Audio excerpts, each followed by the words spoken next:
अन्ततः मैले स्वीकारेँ। जसलाई मैले सम्पूर्ण मनले प्रेम गरेँ, जसलाई मैले आफ्नो जीवनको अभिन्न अङ्ग ठाने, तिनै मानिसहरूका कथामा म सायद कहिल्यै मुख्य पात्र हुन सकिनँ। मैले जति प्रेमिल प्रयत्न गरे पनि तिनीहरूलाई रोक्न कहिल्यै सकिनँ।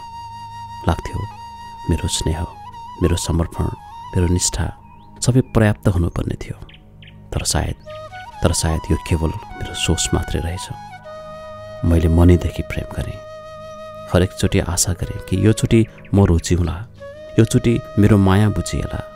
तर कहिल्यै रोचिएको व्यक्ति हुनै सकिनँ। कहिल्यै उनीहरूले लडेर जोगाउन खोजेको व्यक्ति हुनै सकिनँ।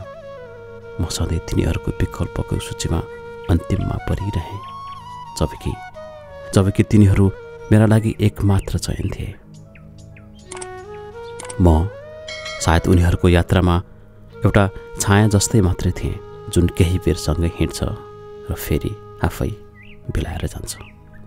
सायद म त केवल उनीहरूको किताबको एउटा अध्याय मात्रै थिएँ, जुन कहिल्यै दोहोरिँदैन, कहिल्यै विशेष रहँदैन, जबकि उनीहरू मेरो किताबको सम्पूर्ण कथा थिए।